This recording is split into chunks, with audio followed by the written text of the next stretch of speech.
biased people or the Samsung biased people or the Android biased people are in my comments with the swords out tripping. Like, yeah, that's what y'all sound like. You too, hear me and hear me well. If you're gonna charge more than your competitors, you better for sure beat your competitors. Let's get into this versus. This is about to be a hot and heavy conversation because obviously it involves two of the most controversial brands, Samsung/Android versus Apple and the iPhone. So we got the 15 Pro Max going up against the S24 Ultra. I waited to make this video. Why would you wait, CJ? Because how can you do a versus video with the brand new release S24 Ultra that you only have for days or a week against an iPhone 15 Pro Max that you've had for many months? So again, I like to do thorough and realistic content coverage on these smartphone devices, which is why I waited a while, just to, you know, see how some of the software updates possibly improved or maybe didn't, the user experience in between the two. Another thing I gotta point out to you guys, the biggest separator in between these two is bias. Literally at this point in the smartphone arena, we're in a weird space. So much is so good, or like the technology is so well developed that in essence, the biggest separator in between these two is bias. And everyone has a preference, everyone has a bias, even the reviewers that you watch, whether they disclose it or not, y'all know my preference. And even yourself, you have a bias. You watching this video, you have a bias, and a lot of that will influence your decision as to what you feel is the better device in between these two devices. Now, with that being said, let's get right into it. We're just gonna start off with the basic comparison of design, build quality, and so forth. All right, so obviously these two from a design standpoint are very top tier, very high end. I could never say that one is better than the other because they both look great in this natural titanium. Obviously, in the sense of design, it's very much different. The side panels are obviously different. You have more rounded with the S24 Ultra versus a more flat with a rounded corner on the iPhone 15 Pro Max. But at the end of the day, both are extremely premium and both are ideal build qualities. We got 232 grams on the S24 Ultra versus 221 grams on the iPhone 15 Pro. So 221 versus 232. Honestly, like holding these with the weight distribution and the size, they feel like identical as far as weight goes, in my honest and true humble opinion. So it's not a deciding factor, period. All right, now sizing in between these two, very much close, yet the S24 Ultra Galaxy device, as usual, has a taller spec. Basically 6.39 versus 6.3 inches. As far as the width, 3.11 inches versus 3.02 inches. And as far as how thin or lack of thin, so 8.6 millimeters of thickness versus 8.3 millimeters. It's all negligible as far as design goes. Build quality, these are both built with some of the best materials on the market. We have these, you know, frosted back glasses. We have the titanium, aluminum infused, whatever siding on both of these. Now, as far as that goes, as far as in your hand and how it really feels from an everyday user experience, the iPhone has the flat edges, but the rounded corners that they did really improved. And they also have the rounded corners as far as the full design, which is making it less boxy and a lot more comfortable to hold. The S24 Ultra, although, you know, we have the rounded, improved sidings, it still has those more pointed like corners, which to some users is a no-go. To others, it doesn't bother. I don't care. Either one of these I can use. I will say, you know, the S24 Ultra having like a larger size and the corners, it's a little bit much more to like handle and, you know, deal with. But at the end of the day, they're both equally ideal as far as design, build quality, and usability in a one hand to two hand, you know, perspective. So, all right. An area where we're definitely gonna have difference is in the OLED panel. These OLED panels are vastly different as there is different technology. The S24 Ultra introduced this new anti-reflective coating on their AMOLED panels, and it has mixed reviews. And in all reality, in the gaming world, when it comes to like, you know, gaming displays, anytime you have an OLED panel and they put the anti-reflective coating on it, the gaming community is at odds with it. Not everyone likes that because OLED paired with the shiny glass equals that, you know, that OLED clarity and crisp picture that everyone appreciate. So Samsung throwing this anti-reflective coating threw a lot of people off because we're used to the shiny glass and that beautiful AMOLED, goodness from Samsung. So it kind of like mutes it a little bit. And then even the Vivid screen lovers were up in arms because, Samsung's Vivid screen selection wasn't as vivid as people expected it to be. So they, released a software update to help correct that. Now the iPhone's panel is the iPhone's panel, which is typical, high color accuracy, the DCI-P3 gamut focus, and things like that. They're more geared towards color accuracy. And you can get color accuracy or close to color accuracy on the S24 Ultra if you use the natural screen mode, which is exactly what I use. But the anti-reflective coating adds another element in this year's setup. So let me do this, right? Let me pull up the same photo really quick. All right, so case in point, right here, these two photos are identical. And when I look at them, honestly, even with the reflective, there's no effect as far as color accuracy and representation. These look identical, which goes back to the point that I have to make that the biggest separating factor in between these two devices is bias or preference. And that is the literal truth. I put these two side by side with some high-end HDR content on YouTube, looking at them neck and neck. I mean, come on. It's like tit for tat. Both panels, both screens deliver high quality OLED goodness. Now, the anti-reflective quality may be something that leans over an edge for you in favor of the S24 Ultra versus the iPhone, which has that more traditional glassy look with the OLED. Pick your choice. Pick your poison, whatever, however you want to spin it. It's all about the bias. Now, the next area that we're going to talk about still leans into the bias, and that's platform. The platform in between these two is 100% subjective as to which is necessarily better than the other. But the platform of the Snapdragon 8 Gen 3, which is a 4 nanometer technology, versus the Apple A17 Pro, which is 3 nanometers, and on paper and numbers is the winner. A clear winner in performance when you look at Geekbench and, basically benchmarks and so forth like that. The A17 Pro is winning that whole performance battle.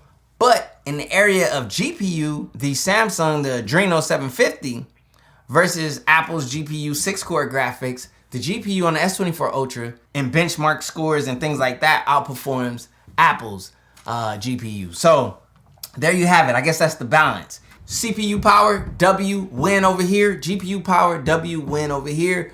All in all, from a user experience perspective, you can't go wrong either way. They both are at that point where it's sheer raw power, it's hard to separate it, and the efficiency and optimization is starting to become slightly equal. I say slightly equal because optimization still yields a more optimized and proficient performance on the iPhone in comparison to the S24 Ultra. But the S24 Ultra, even going back to the S23 Ultra, because that's the culprit that started everything, the battery performance, the efficiency, the optimization with this new Snapdragon 4 Galaxy, from the 8 Gen 2 to the 8 Gen 3, is yielding the results to the point where it's no longer a separating factor to where you just say, hey, if you want more efficiency, if you want more battery life, you just go iPhone. You can go either or and have a similar to almost identical experience in between the two. Again, the separating factor is bias. But something else that separates these two that has nothing to do with bias is price point.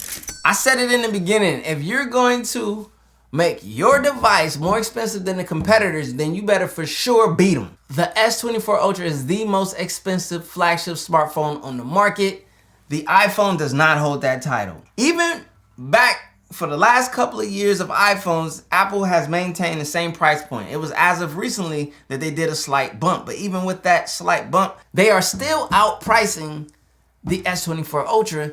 So again, if you're gonna cost more, you better do and perform and actually be more in the overall combination of it all. So we're gonna talk about that a little bit more towards the end, where we will give a final verdict. Once you get past pricing, there's another most important topic to talk about. Whether it seems important to you or not, it is important, and that is the cameras and how they perform versus one another. And for that, we always go outside and get real results in real sunlight.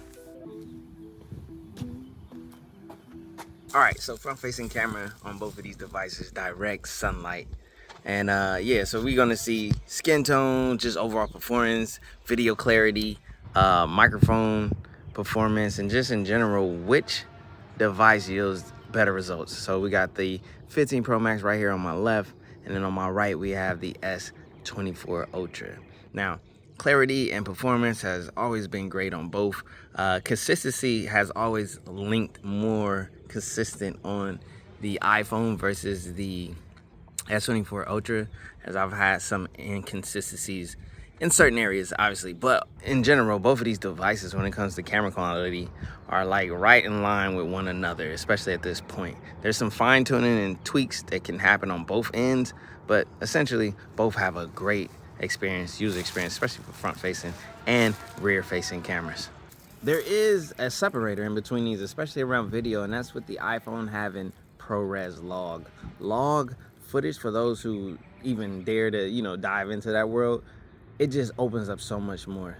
The dynamic range, the color science, and the color manipulation, and just the realism of a video camera, that outshines and outclasses the S24 Ultra by far. I'll show you guys a clip in a second where I'll do ProRes log on the iPhone, but right now this is just the main rear wide angle video lens that everyone's going to use. So which one is looking better to you? Be honest, leave the bias to the side, but at the end of the day, we're all biased, so that's going to play a factor, and it just is what it is. So right here, I'm using Apple ProRes log versus Samsung's normal camera app and so forth. Now Samsung and Apple both have, well, actually not Apple, no.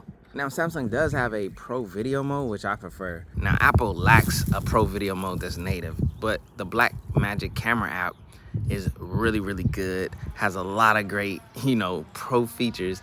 Kind of extends even beyond what you get on the native app on Samsung, but the reality is Samsung's is native, Apple's is not. But ProRes log right now, I'm just shooting internally on the phone. I'm not doing any crazy tweaks versus Samsung's video offering. So Samsung's highest video offering is 8K video, and Apple's is just 4K with the ProRes log. So these are technically two of the highest offerings on both. Who has the better quality, who has the higher end deliverance, and which one would you rather use? Another 8K versus 4K with ProRes log. All right, ultra wide direct sunlight on both of these devices. This is for you vloggers out there, or people who just need to capture a wide shot. You need to get everybody in the shot. You need to get a lot more going on. The aperture changes, which means the amount of light that's been able to be captured within, the ultra wides, is far different than when you're just using the main one. The main one, you can shoot more low light than you can with that, so just keep that in mind. But at the end of the day, which one's looking better? Now when we get into the 5X on these devices, the main thing I want to see is clarity and representation. Obviously both of these sneakers are quite different. One is a little bit more wrinkled, that one got more creases on the right side than the left, but at the end of the day, which 5X is just bringing true realism, colors, and clarity, and just an overall better video experience.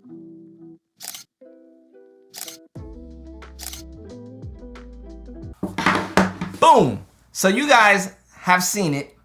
I haven't touched or edited or done anything crazy. You know what I mean? I can't really give a visual verdict off the cameras. I can go off what I've seen using these for these past months side by side, right? You guys know I have my year-old, my age-old complaint to Samsung about skin tones. And the funny thing is, I was looking at someone else's photo comparison they were doing in between these two, right? And even on theirs, and their skin tone is of a different skin tone, if you get what I'm saying. It was the same thing, and I can tell Samsung's camera on any day. Like, if you do a camera comparison between these two devices, I don't even need to know which one is, I can just see it. Siobhan, he was doing this video where he had unboxed this and he did like a little slight comparison. And it was like, which one, you guys? I knew instantly, especially since his skin tone is closer to mine. I knew instantly which one was the Samsung. So it is a valid argument. Again, I don't care if it's cultural and things happen differently in different cultures. I understand that, but it needs to be able to have its AI, all of this advanced AI recognize, oh, this is a said certain skin tone. This is how we, edit that. Same thing. That's across the board. Google was able to do it. Apple has ideal representation. It's not perfect, but it's more ideal for my skin tones. Pixel, I think, has done it the best. Apple is next. And Samsung is, they're at the bottom of my list.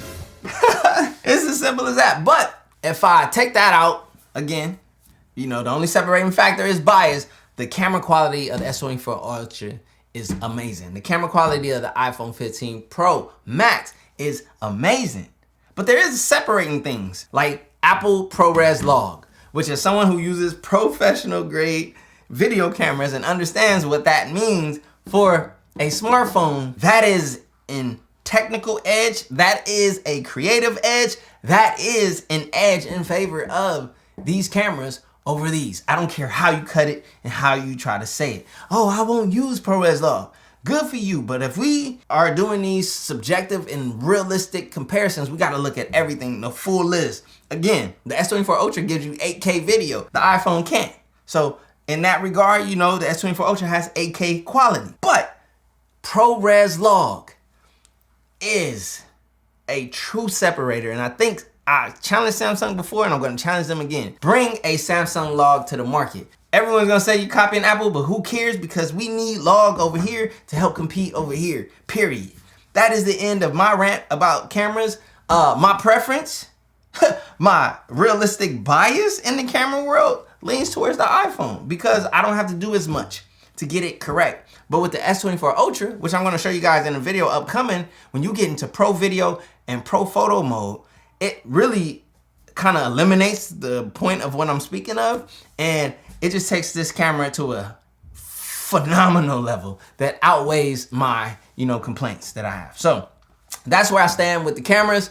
Let's carry on. Battery life. I kind of spoke about it slightly, but I didn't get too deep in it. This is the most important, one of the most important user experience factors when someone considers spending or experiencing one of these flagship devices is the battery life. That's why we get these big phones. That's why we deal with the big phone fatigue. The trade-off is we get a nice battery, period. Battery is phenomenal either way you cut it. Again, the separating factor in true reality is bias. Although, let's be real and technical, I think the battery life leans a little bit more in the positive for the iPhone over the S24 Ultra. It really depends. It's all subjective to like the apps you have and things that are running in the background and so forth. iPhone is more aggressive in killing apps in the background than the S24 Ultra, but Android has been including a lot more, settings for doing those more aggressive shut off of apps in the background and things like that. That's why it's really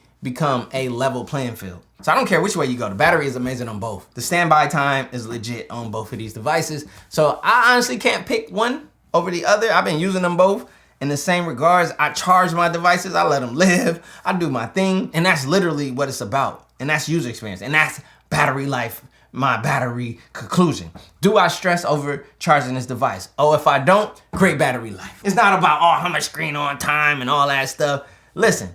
My user experience and your user experience, if you can use your device the way you use it and you don't stress about battery, that is a phenomenal and great battery, and I can do that on both of these. In the discussion, okay? We talked about, the battery, we talked about the camera. What else is there left? The most important thing to speak about is user experience. Again, this is where you lean more into bias, your preference, because the user experience on both of these is ideal and is great. Now, I do have one issue with the S24 Ultra versus the iPhone 15 Pro Max, and this is big in user experience. I got Wi-Fi 7 in here. I got one of the latest routers. I'm in the latest technology, whatever. This device claims Wi-Fi 7. Wi-Fi 7 speeds. It's claiming it. I have yet to see it. I saw it like one time. Literally one time, maybe twice, that I did a speed test and actually hit those speeds because I got 5 gig up, 5 gig down. I saw like up to 2 gigs. I think it was like 2.5, 2 something. That was once or twice. Ever since then, it has been horrendous. Now, I'm gonna do a test live. Now, I haven't done this in a while, so whatever we see, I'm with you. I'm witnessing with you. I didn't do it before this video or nothing. They're both on individual SIM cards with the same carrier. No excuses, y'all. I don't want to see those excuses in my comment section. No excuses. Any excuses. And this is what I'm talking about when I talk about consistency. The iPhone has given me consistent Wi-Fi 6E or Wi-Fi. Why I'm talking about Wi-Fi, bro? I'm bugging. Okay. And this is where I talk about consistency, right? The iPhone has consistently given me Wi-Fi 6E speed, which is the 1 to 1.5 gigabits up and down. Literally consistent. Every single time I run this test, I'll do it again. Boom. And people are gonna be like, it's your router, you need to change something in your router. No, it is not my router. I have multiple devices, multiple Wi-Fi 7 devices, Wi-Fi 6E devices. Everything else is consistent. This is not. This is an issue. This needs to be corrected. It's something inside of this phone. It is not my router. I repeat, it is not my router. I've done researches, looking at forums, looking at other people with the same device and the same issue. Okay, end of that rant. Let's continue on in the user experience perspective. S24 Ultra. This thing like butter. You know, it's the biggest, baddest droid around. I will say this, like I told you guys, bias and preference is everything. And if a content creator doesn't express their true bias and true preference, they're not being honest with you. I use mainly Apple products because I use them on my computer. My main device, true main device, which I have multiple SIM cards, but my true main is an iPhone, right?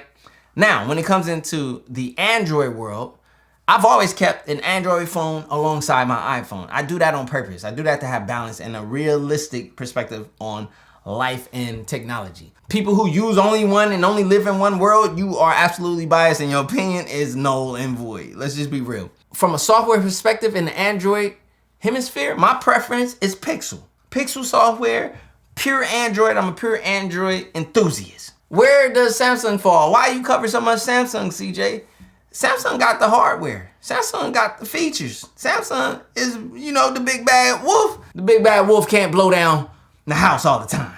It's not consistent. You feel me? I say that to say that when I use an S24 Ultra, mind you, I'm a Galaxy Note user enthusiast. That's where my true love for Samsung came. You know what I mean? Yeah, when I was talking about features and stuff, I was talking about the Galaxy Note, just to clarify. But this user experience on the S Ultra, which is, you know, today's modern Note, minus a few certain things, is ideal. It's so solid. I mean, I love this thing. I love to use it. I love to watch content on it. I love to do business on it. I love to just do my everyday UI and user experience on the S24 Ultra. So when people are like, oh, you just an Apple something fanboy, because I actually call Samsung out on things that they need to correct on this device, like skin tones in the camera app. You know what I mean? Their Wi-Fi 7 chip not giving me anything near Wi-Fi 7. If you ask me, that's like a Wi-Fi 6.5 chip in there, and they just wrote a 7 on it. At least that's what I feel like from a user experience perspective. Obviously, I mean, I'm giving them the benefit of the doubt. They just got some faulty Alibaba Wi-Fi 7s or something going on. But outside of those like 2 little nitpicks, I don't think I have anything else to really complain about on the S24 Ultra. It's bringing that sauce. It's bringing what the S23 Ultra did with a little extra kick and sauce. You feel me? We got the anti-reflective coating, which I'm not in favor or I'm not against. I could deal with it or without it. And that's pretty much my S24 Ultra conclusion on user experience. It's good. Battery life solid. It's booming. And my battery life is about to die on this overhead camera. So give me a second. That's why you're supposed to check your batteries before you start recording. You know, battery life on cameras matter. Battery life matters everywhere. This camera has great battery life, by the way. I've just been grinding a lot. That means a lot of content is coming your way. Trust me, for real. Lock in, subscribe, turn on the bell. Now back to what I was saying. Stamp of approval. You can't go wrong with the S24 Ultra. I don't care how you cut it, how you slice it, how you dice it from a user experience perspective.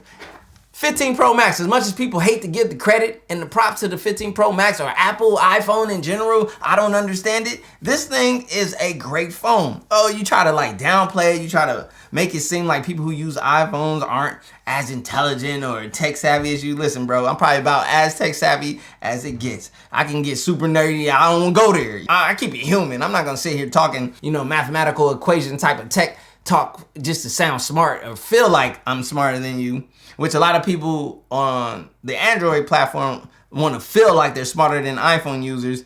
And even the other side, like the people on the iPhone want to feel like they're better. I don't get in any of that. Null and void. All that matters is the user experience. And the user experience on the iPhone 15 Pro Max is phenomenal. It is stamped and approved by me. Like, it started off rocky with the software stuff, as did the S24 Ultra. You know what I mean? Listen, it's all the same. Again, the separating factor is bias or preference, whatever. So, user experience, solid on this thing. This thing is smooth. This thing is consistent. That's what I give to the iPhone. It is consistent. Oh, everyone says that. That's because it's true. When people say something over and over about a product, it's true. Like people say iPhone, they like Apple because it just works. It's true. Jeez, like why do people get mad because people say the same thing? If people are always having something different to say, or there's always a different issue and something different, the consistency is not there. The consistency is here on the 15 Pro Max. That's what I love about it. Consistent battery life, consistent standby time, consistent performance, consistent delivery on everything, consistent quality, consistent iPhone. Simple as that. Do I have any issues with the iPhone or cons? Like, again, I think that they could give us, finally, the customization of our grid. Some people want their icons at the bottom versus always being forced to the top, especially when you get a bigger phone like this, having to reach all the way up. Like if I want to do just 4 folders and I just want the 4 folders down here for easy use, like as you can see on my Android, which is customizable, all of my icons at the very bottom makes it easy to use a larger phone. That's one of my biggest cons with Apple. I think they need to let that go and just give us the ability to move our home screen grid the way that we choose, please. Another thing that's spoken about, I'm gonna do this one for the people. Remember, I speak for the people. I'll read your comments. A lot of people still feel like that Apple should just give us the dual, multitasking on this large screen, being able to open up 2 apps at the same time. Whether Apple feels that it's worthy or not, like the people are asking for it, and I think you should just give it to them. Just code it into the AI. You may not like the way it interacts. Just take one for the team. I feel like Apple could take that one for the team and make a lot of iPhone Max users happy. I don't really care to use 2 apps at the same time on these devices. I do that on computer screens, big computer monitors. That's where I like to see that. Like on the phone, listen, bro, your brain is not meant to multitask anyway. There's no way you can focus on 2 things at once. I don't care how much you think you can, you're not. You're leaning more towards one than the other when trying to multitask. So the true reality is you have a bias, I have a bias. Every YouTube reviewer has a bias. Whether they try to make it seem like they don't, they do. I've met a lot of them. I see what they really using. We ain't gonna get into all that. Listen. Everyone has a bias. Everyone has a preference. And that influences their decisions and perspective in covering or leaving a comment about said product. Bias is everywhere. I think that's probably the most annoying part in this arena, which I mean, it is what it is, because I play it to my, I troll y'all too, you feel me? There's so much bias. That's why you can't just say one is better than the other, because really, if I say the iPhone is better than the S24 Ultra, the S24 Ultra biased people, or the Samsung biased people, or the Android biased people are in my comments with the swords out tripping. Like, yeah, that's what y'all sound like and look like. If I say the S24 Ultra is better than the iPhone in my comments, I don't know if I might be hearing crickets. I mean, there's those few little Apple snobs that's gonna say something and all that, but they're not. I'm sorry. That's what I envision in my head when I read those Android hate comments. If I say, the S24 Ultra is better than the iPhone, the people who are just locked into the iPhone world and don't care, like, they probably ain't gonna comment. They're gonna say, oh, this dude is wild, and they're gonna skip to the video, but they're not gonna sit there writing hate comments, you know what I'm saying? I'm talking about the different audiences, the different bias, the different perspectives, and the reality in this space. It doesn't matter. I could literally have ended it there. But for me personally, if I were gonna choose one, remember I already told you guys my preference and my bias, I'm leaning towards the iPhone 15 Pro Max as the better phone. Because in my everyday use case, in my everyday user experience, it suits me better in my communication to everyone around me who's more iPhone focused. Even some of them creators. And FaceTiming, things like that, you know what I mean? AirDrop, all that, yes, it's a true factor and it's a reality. Now, this does have the new share, I forgot what it's called, Android, quick share, and it's fire. I love it. It's just, if there's no one to quick share to, when you out and at these tech events, it's not really that beneficial, you feel me? Oh, I gotta make a Google Drive folder and give everybody a Google Drive folder or something like that. That's like jumping through hoops, things like that. Those are like the separating factors. Like for some people, they don't mind it. For others, they do. You know what I mean? That's just my choice. That's my reality. Whoopity woo. Get off. Yeah, you mad and you typing right now. I don't care. Call me whatever. Oh, I'm unsubscribing because you like Apple. At least I told you, bro. At least I told you. Everybody that you sitting there in their thing and they're warning them and they championing you up and you don't know their true preference, you might want to rethink. I'm out. Ooh. Yo, I'm back, baby, in the new studio setup. So new studio tour coming really soon. I got you guys. I'm still working on everything. I got to get my sound right. I got to get everything right. But I had to get this video to you guys because I know you've been waiting. I got a ton of videos coming, a ton of projects, a lot going on. I'm behind. So let me get my behind to work. No watch, no diamonds, no watch, good timing, yeah. New watch, no diamonds, new watch, good timing, yeah. Need no middleman, I'm the man to man, send it in. I like what I like, me, I know my rights is sipping in. I like having fun, I do what I want, it's what it is. For my son and son, for my daughters, yeah, it's for my twin. I work through the night.